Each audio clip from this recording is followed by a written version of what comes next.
Hey guys, welcome to my video for my May update of my Oscar predictions. So let's get started. Best Picture, I have Marty Supreme at number one. Like, I think that is definitely going to be the front runner for now. Then I have Wicked for Good, Sinners, Bugani, and One Battle After Another.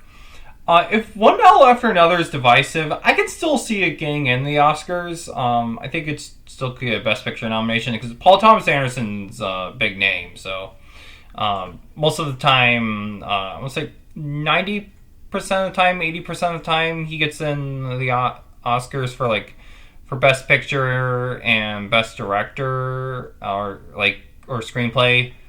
Like usually happens.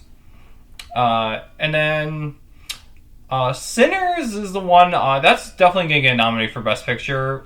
I don't know if it's gonna be like a Dune Part Two where it gets a Best Picture nomination, but it doesn't get a bunch of nominations. So maybe that could happen because it's competing with Wicked for Good and Avatar, Fire and Ash, and maybe F1.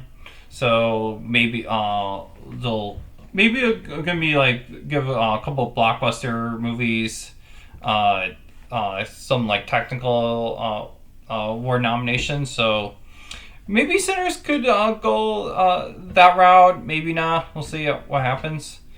Bugani. This is Yorgos Lanthimos' new film, and it doesn't have as the writer of The Favorite and the menu, The Favorite and Poor Things, but it's from the writer of The Menu, which should be interesting. So Menu is a great movie, by the way.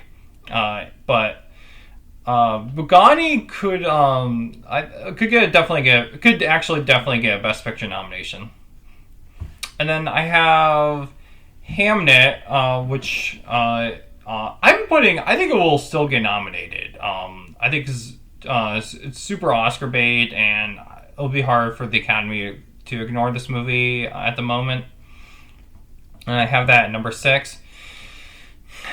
And then I have Avatar, Fire and Ash, which I could is definitely going to get nominated. The first two Avatar movies got nominated for Best Picture.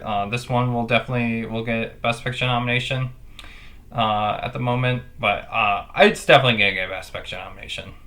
Then After the Hunt is another movie that the last time Luca Guadagnino got a movie in Best Picture was Call Me by Your Name, but Challengers was sort of close, and then Queer was like another like failed Oscar bait. Although it was just Best Actor, that was only chance to get a nomination. And then, because Queer was well reviewed, but it wasn't like critically acclaimed. So I don't know. I don't know if it counts as failed Oscar bait or not, but yeah.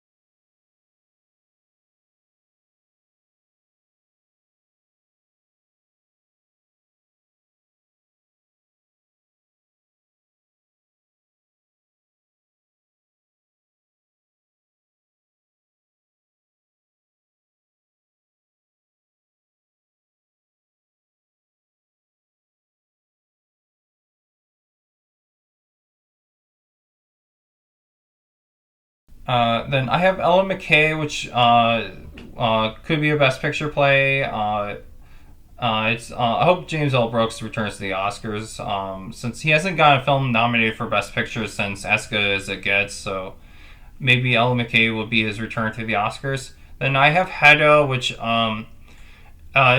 an Orion film because and Orion gets one of their films nominated for Best Picture every year. So like they did with Women Talking, American Fiction, and Nickel Boy. So Hedda could definitely be in the Best Picture conversation. Then I have Jake Kelly, which is also a contender. Untitled Catherine Bigelow Project. I'm keeping an eye on that. Maybe it'll happen. Maybe not. I think this might be Netflix's big push, but it could be that or Battle of the Small Player or something else. Or maybe Frankenstein. We'll see. And then I have The Rivals and Messiah King. It doesn't have a distributor yet, but I heard it was really good, so this could be a contender. And it also premiered at South by Southwest, which like usually a lot of movies premiere at Cannes, Telluride, New York Film Festival, TIFF. That's like the movies with big Oscar buzz. Also Sundance. South by Southwest is kind of pretty much a rarity in my book. Like I don't pretty much is rare for a South by Southwest film to get like Oscar buzz. Except for I think the only time it happened, I think, was Everything Everywhere All at Once, which premiered at South by Southwest. Which did get Oscar buzz. And then I have The Ballad of a Small Player, which is Edward Berger's new film. Like, maybe it could be a contender. We'll see what the trailer looks like. But he got All Quiet on the Western Front and Conclave nominated for Best Picture. And they came very close to winning, though. So, Ballad of a Small Player could be a Best Picture contender. We'll see what happens. Then I have Rental Family, Frankenstein, Ann Lee, Die My Love, The History of Sound. Rental Family could be the Searchlight contender this year. So The Roses doesn't look like it's going to be an Oscar contender. So, and Caught Stealing. And then Frankenstein, maybe it'll just be Tex. If it's like really good, then I think it would be an Oscar play. Well, I'm excited for Frankenstein because Del Toro, and he's one of my favorite directors.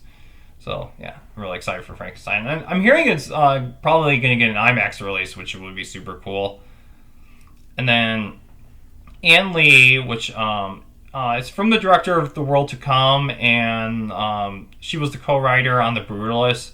And this is a musical with Amanda Seyfried, so maybe this could be an Oscar play. It'll definitely get like a Golden Globe comedy musical nomination, and that's definitely, I could definitely see that happening. But I have that at number 19. Then Die My Love, maybe.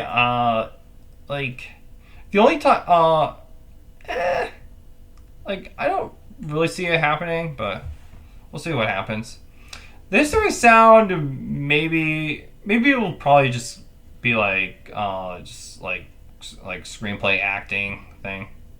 Then I have The Smashing Machine. I could see. I think this is probably just gonna be makeup and Dwayne Johnson getting Best Actor nomination, but I have that at number 22. 23 F1.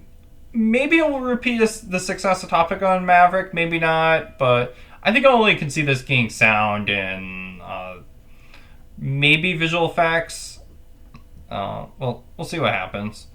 Then I have The Phoenician Scheme. Maybe I hope it gets some Oscar buzz since it looks really good, and Wes Anderson's one of my favorite directors. So maybe The Phoenician Scheme could happen. Maybe not. We'll see what happens. Then I have The Life of Chuck. I don't really see that happening.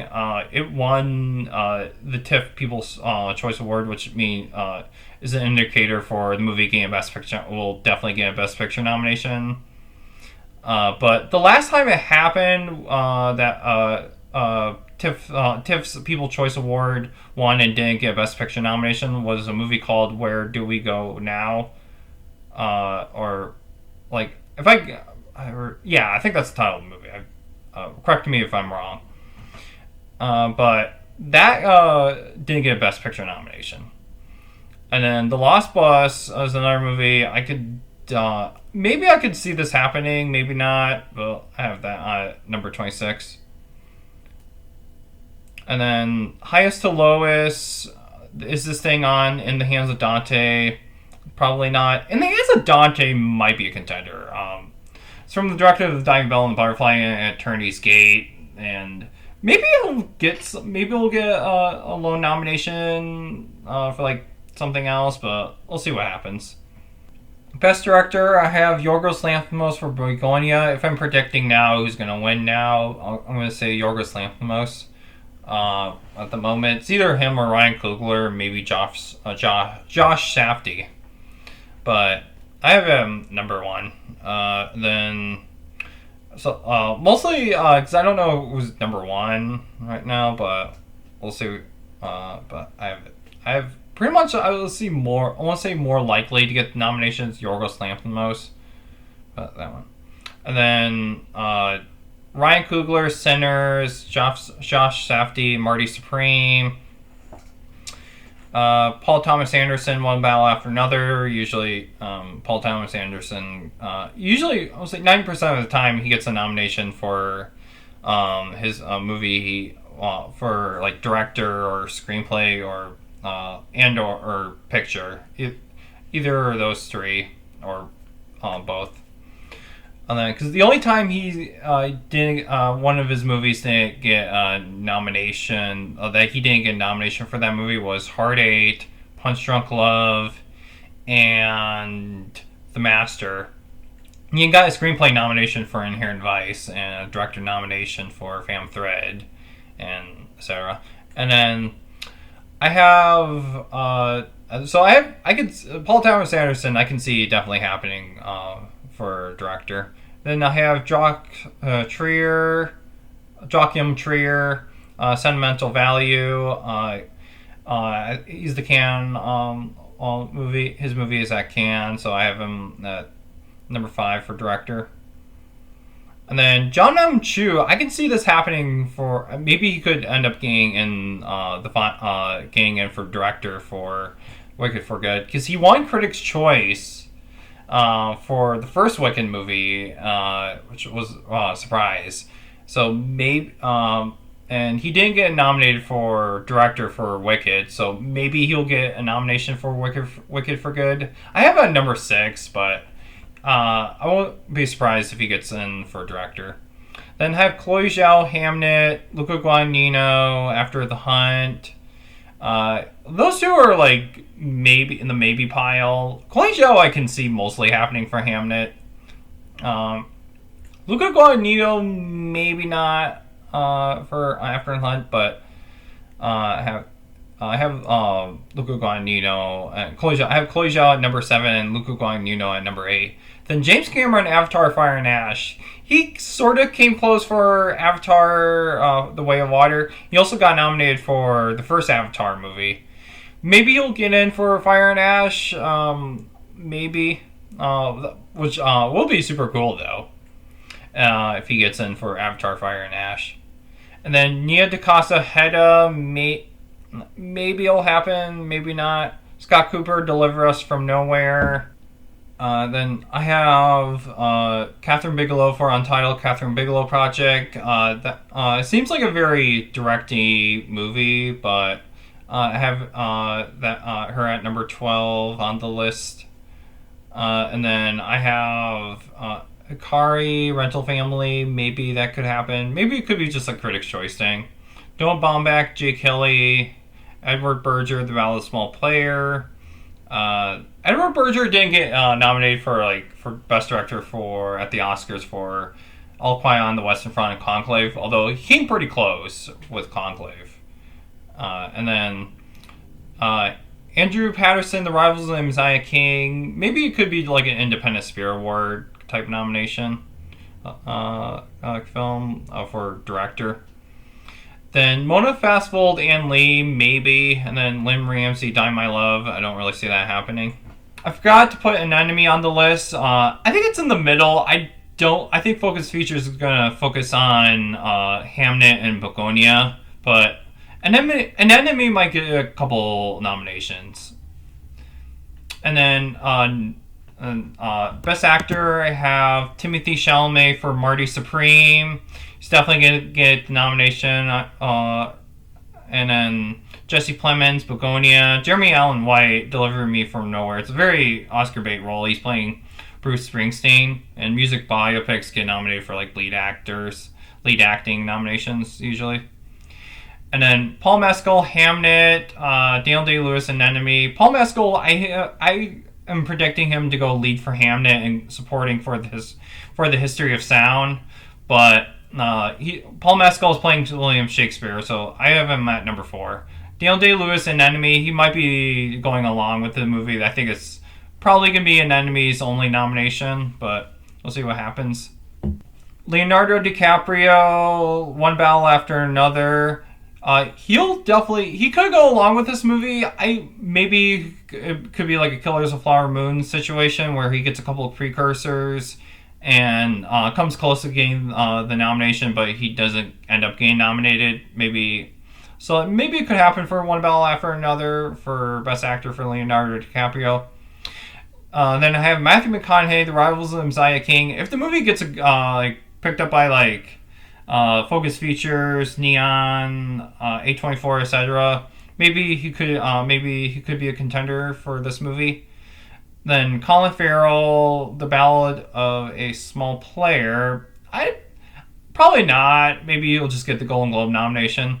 Brendan Fraser, Rental Family. He could go along with this movie. It's a Best Picture play. George Clooney, Jay Kelly, Channing Tatum, Roofman, Dwayne Johnson, The Smashing Machine.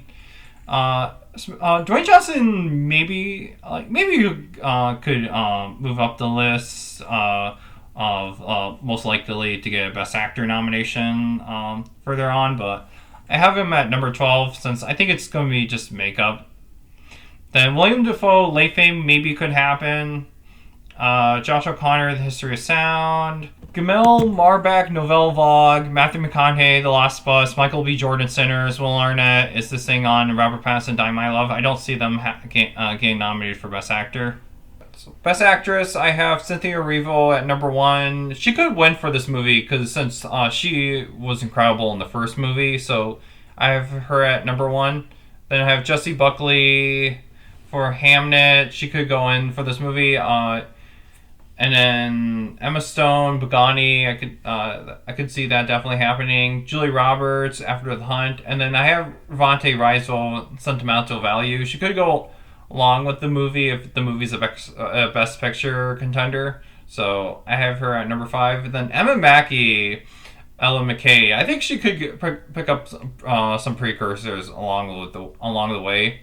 So I have her number 6. Amanda Seyfried, same thing for Ann Lee. Then I have Jennifer Lawrence, Die My Love, Zoe Deutsch, Novelle Vague. The movie's now called New Wave, so they just have right now. And then Tessa Thompson had Sydney Sweeney, Untitled, Christy Martin biopic. I'm keeping an eye on that movie since she could get some Oscar buzz for that performance. If the movie gets positive reviews. Then I have June Squibb, Eleanor the Great. She could go along with that movie at the end of the year, maybe. And then Amy Adams at the Sea. It's from the director of Pieces of a Woman, which got Vanessa Kirby a Best Actress nomination. Maybe it could happen with Amy Adams. We'll see. Best Supporting Actor, I have Adam Sandler, Jay Kelly. It'll be cool if he gets his first Oscar nomination. He's a great dramatic actor, so it'll be super cool if he gets his first Oscar nomination. Then I have Jeremy Strong, Deliver Me From Nowhere. He's playing Bruce Springsteen's manager, so maybe he could get an Oscar nomination for this role. Andrew Garfield, After the Hunt. Sean Penn, One Battle After Another. Him and Tiana Taylor are most likely to get the Oscar nomination so far this year, but we'll see what happens. But I have Sean Penn and Tiana Taylor are most likely getting the Oscar nomination. And then Delroy Lindo, Sinners. It'll be cool if he gets his an Oscar nomination for this movie. He's very good in this movie. He got snubbed for Defy Bloods, and maybe he'll get a nomination for Sinners. And then Stellan Skarsgård, Sentimental Value, Miles Catan, Sinners, Woody Harrelson, Ellen McKay. Woody Harrelson, Ellen McKay maybe could be a Golden Globe nomination, but yeah. And then Lewis Pullman, Ann Lee, Christopher Albau, Ann Lee, Paul Mescal, The History of Sound, Ben Foster, Untitled, Christy Martin biopic. He might come along with the movie if Sydney Sweeney gets some praise for her performance. Maybe Ben Foster could go along for the ride for getting an Oscar nomination. Then Sean Bean, Anemone, and Nick Nolte, Die My Love. Best Supporting Actress. Ariana Grande, Wicked for Good. She came close to winning for the first movie, but maybe she could be the front runner to win for the second movie. Then I have Ayo Edebiri, After the Hunt. It seems like a meaty role for her, what I read from the description, so I could see her getting nominated for this movie. Gwyneth Paltrow, Marty Supreme, I can see that happening. Tiana Taylor, One Battle After Another. Her and Sean Penn are most likely to get the Oscar nomination so far. And then Elle Fanning, Sentimental Value. I didn't know what to put on number 5, so I just threw her in. So she might have an interesting role in this movie. Let's see, Thompson, McKenzie, Ann Lee. Maybe maybe it could be like a Golden Globe, Critics' Choice type nomination for performance. Jennifer Lopez, Kiss the Spider-Woman. Maybe Glenn Close, Wake Up Dead Man. It could be like Golden Globe nomination. Probably might be just it. Maybe she could go. Maybe she could pull Janelle Monáe, where she kind of comes close for getting the Oscar nomination, but doesn't end up getting the Oscar nomination. Then I have Laura Dern, Jake Kelly, Chase Infante, One Battle After Another, Regina Hall, One Battle After Another, Angela Looking Glass, The Rivals, and Mzia King. I don't know if they're gonna. She might be in competing for Best Actress or Best Supporting Actress, but she's a newcomer, and maybe they'll put her in Supporting Actress. Well, maybe. And then also she might be too much of a newcomer to get the nomination, but we'll see. Jamie Lee Curtis, Ella McKay, Fela Chan, The Ballad of Small Player, Samantha Morton, Anemone, Emily Watson, Hamden, Sissy Spacek, Die My Love.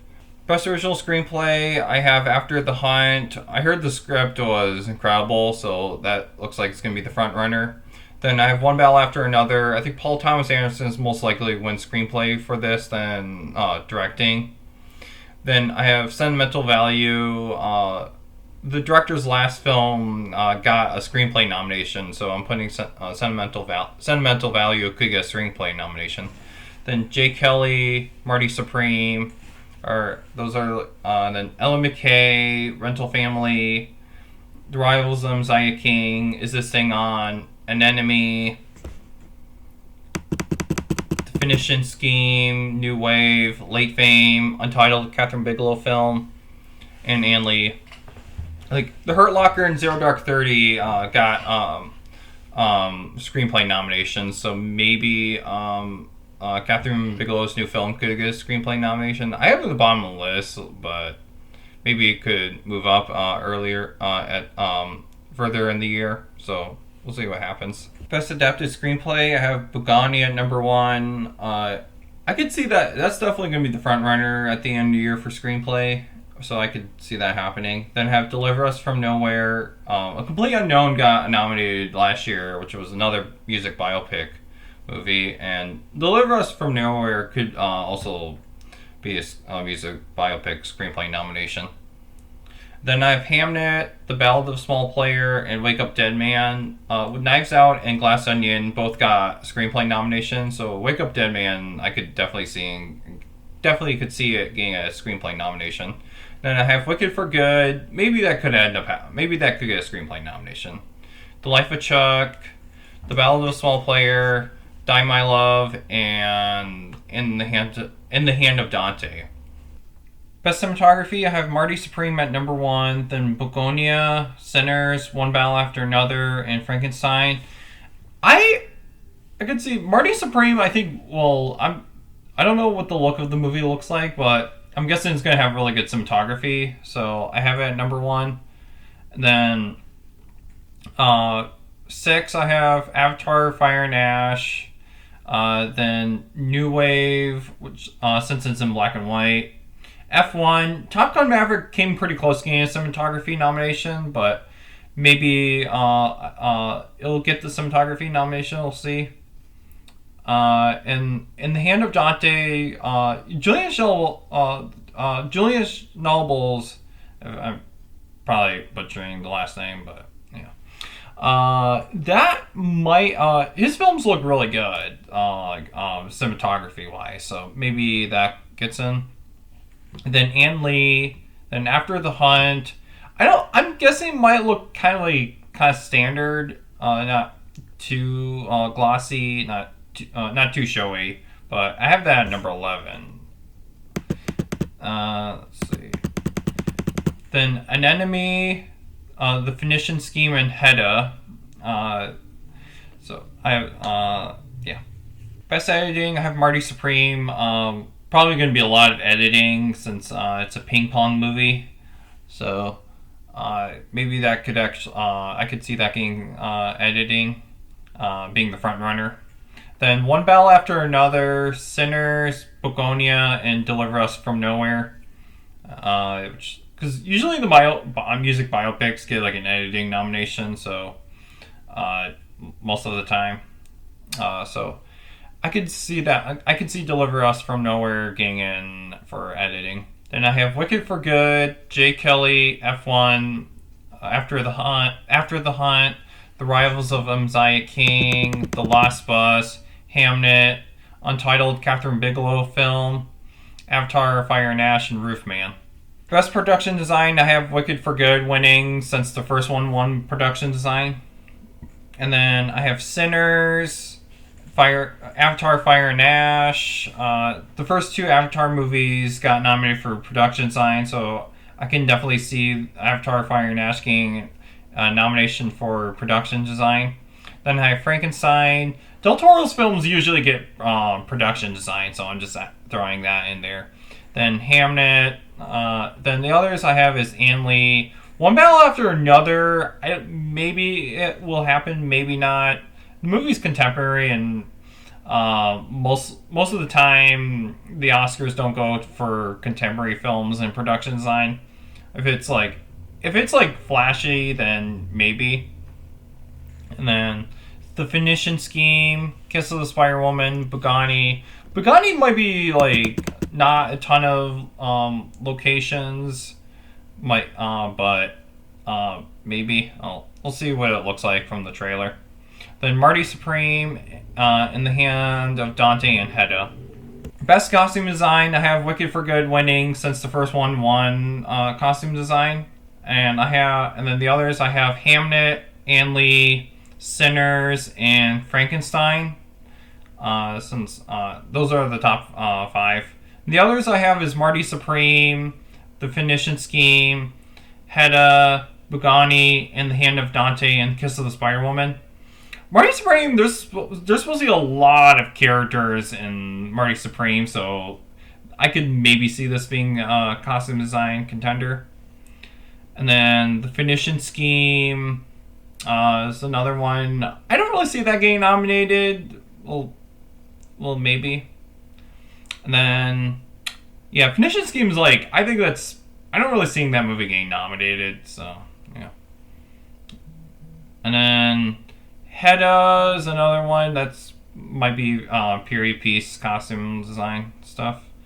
And then Bugatti might be like kind of like out there like costume design. I don't know. We'll see what the trailer looks like and what the look of the film of the costumes look like. But it'd be kind of like I'm kind of picturing like a 12 Monkeys like type costume design, like how 12 Monkeys got costume design despite and if you watch the video on YouTube for best costume design on the 1996 ceremony, the 1995-1996 ceremony, they do like a runway. It's like a fashion runway, and then they present with 12 Monkeys. It was the guy. It was the suit from 12 Monkeys. The like aluminum foil suit type.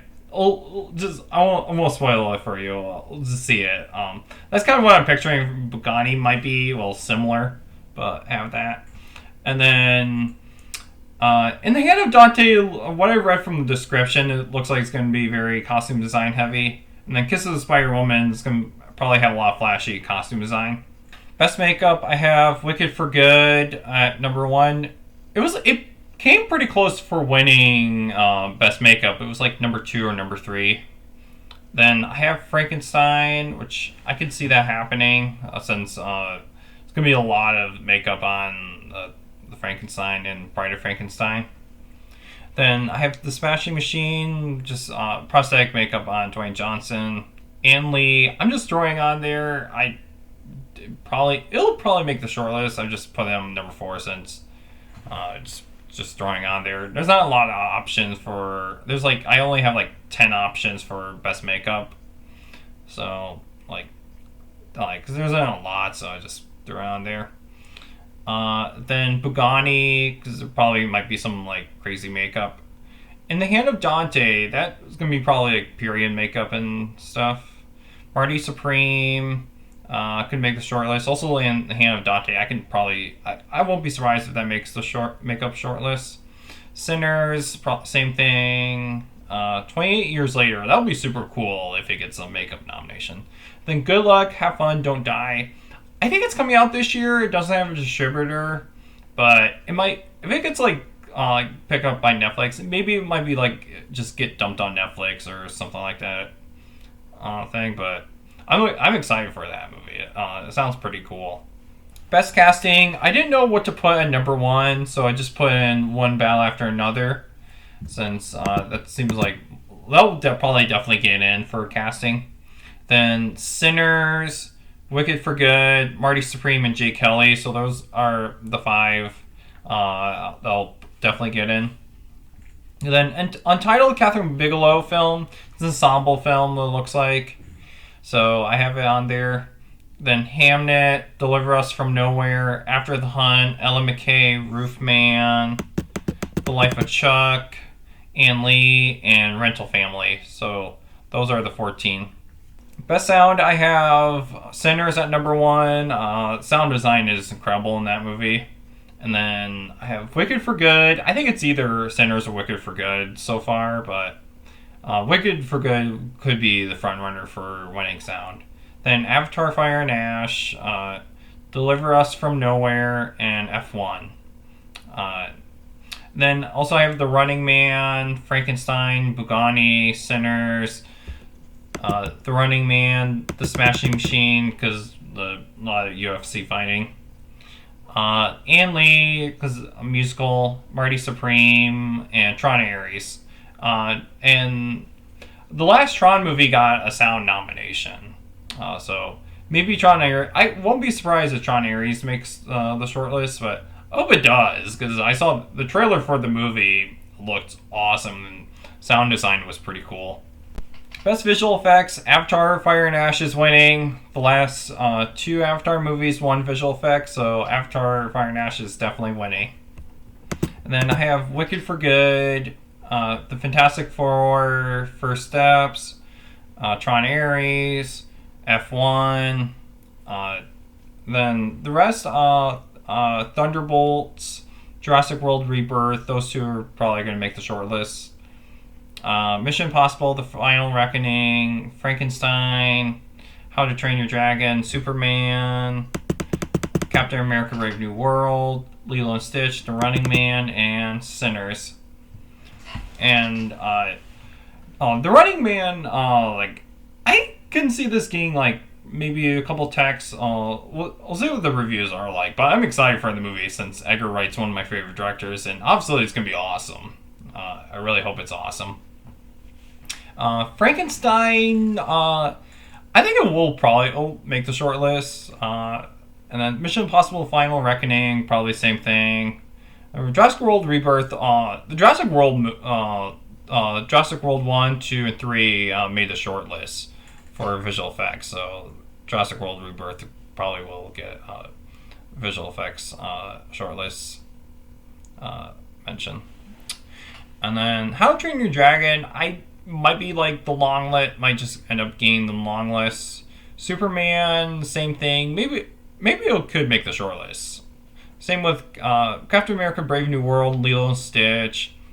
Maybe Sinners will make the long list for visual effects, so I have them on there so far. Best animated feature, I have Animal Farm at number 1. I think that's most likely the win so far. That's what I'm predicting. Then Zootopia 2, Elio, The Twits, which is a Netflix animated movie, and The Bad Guys 2. I didn't really know what to put on number 5, just threw in The Bad Guys 2.